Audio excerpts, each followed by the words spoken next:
the Donald Trump campaign, their official response to Tim Walz is just crazy. It says, embracing policy. This is the official, this is, from the Trump campaign. Embracing policies to allow convicted felons to vote, they write. Walz is obsessed with spreading California's dangerously liberal agenda far and wide. Wait a minute. Donald Trump is a convicted felon, and he wants to vote in Florida. Are you trying to tell us that Donald Trump should not be allowed to vote? I mean, really? Is that what's going on here? Carolyn Leavitt, the press spokesman for Donald Trump's 2024 campaign, came out and said, as a woman, I think there's no greater threat to our health than leaders who support putting tampons in men's bathrooms in public schools. These are the radical policies that Tim Walz supports. She was also attacking his support for transgender transition, which he protected. But Tim Walz signed a bill requiring menstrual products to be stocked free of charge in all public school bathrooms, regardless of gender. And the reason why is pretty straightforward. The Democrats at the time said, this is State Representative Sandra Feist speaking to the House Education and Finance Committee. She said, 1 out of every 10 menstruating youth miss school during their menstrual cycle due to a lack of access to menstrual products and resources. Republicans are just weird. I mean, wanting to monitor menstruation, it's just weird. So who is Tim Walz? Tim Walz was born in West Point, Nebraska, little town. He grew up in a little town. He graduated from high school with a class of 24. That's very small. He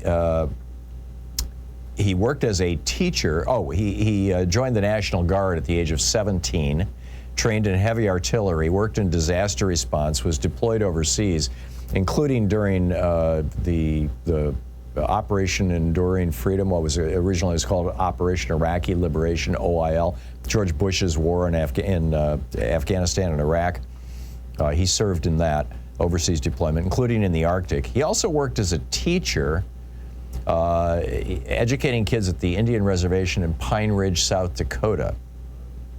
He taught English in China, and he speaks Mandarin relatively fluently. He's also taught high school in Nebraska and Minnesota. He was a youth football coach, and as a youth football coach in Minnesota, he advised that school's first gay-straight alliance. He has passed just a whole bunch of really solidly progressive legislation. This is a list. Investing in energy infrastructure, 100% carbon-free electricity by 2040, transition off fossil fuels, building more electric vehicle charging stations, providing funding to help workers acquire new skills through apprenticeship programs in clean energy fields, directing state funding for transit, mass transit, money for rail, tax credits for e-bikes, permitting fast-tracking clean energy projects. He codified Roe v. Wade, ensuring abortion access. He guaranteed paid sick time and paid family and medical leave. He funded replacing all the lead pipes in the state. Free school breakfasts and lunches for all students. Made public college free. Stronger labor protections. Driver's licenses for all. Voting Rights Act to reverse recent court rulings and make voting harder, including restoring the voting right to convicted felons. Donald. He banned medical debt from credit bureaus in Minnesota. He signed the Taylor Swift bill that requires all ticket junk fees be shown up front. He banned most junk fees. He has fought against any book bans. He has legislation preventing book bans in the state. He protection for tipped workers. He banned non-competes. He legalized recreational marijuana. He increased penalties for straw purchases of firearms, expanded background checks, and enacted red flag laws, passing gun safety measures that the Republicans had blocked for years. He made Minnesota a trans refuge state and requires health plans to cover medically necessary gender-affirming care. He increased the pay for Uber and Lyft drivers. He eliminated the so-called gay panic defense in murder cases and violent assault cases. He put into place a ban on doxing election workers. He put into place a prohibition on swatting elected officials, and he banned conversion therapy in Minnesota. I mean, this is a hell of a record of accomplishment for a guy who's got a one-vote majority in one of the two houses the House and Senate in Minnesota. He's 60 years old. He's the father of two. Both of his children were born through in vitro fertilization. He's a big advocate of that. His dad was a public school administrator. When he graduated from high school in 1982, there were only 25 students in the class, him and 24 others. He got his master's degree from Minnesota State University. He taught English in China for a year in 1989 and can converse in Mandarin. He served for 24 years in the National Guard and retired as a master sergeant in 2005. Then he became a teacher, and then he ran for Congress, and he was a decade in Congress representing a small rural district in Minnesota. And when he was in Congress, he became and still holds the record of the highest ranking non-commissioned officer and longest serving in the history of the House of Representatives. He has said that his daughter, Hope, was born via IVF, and that's why they named her Hope. They had worked so hard to have a child.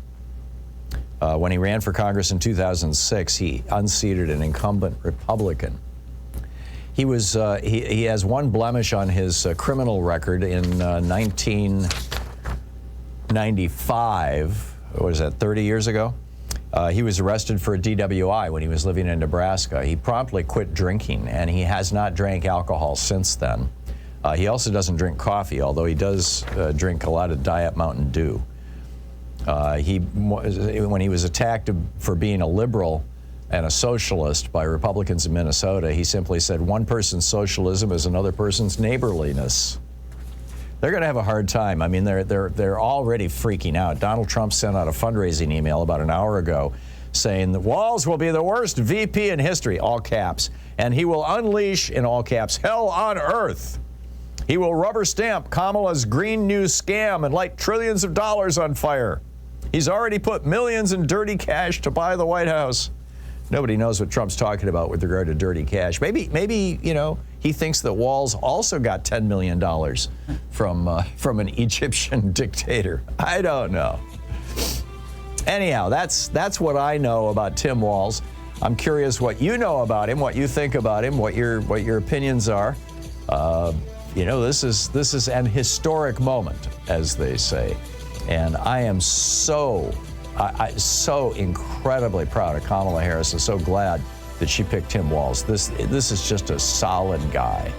Happy with the pick. Walz, I think, is very smart, very articulate. Yep. Yeah, and I think, I saw him speaking on MSNBC as well, and he was just taking it to Trump and the Republican Party. He's a good choice, I think. Oh, yeah, absolutely. In fact, we've got a clip of Tim Walz. Nate, do you have that clip ready? Is that you can play that? Yeah, okay, here it is.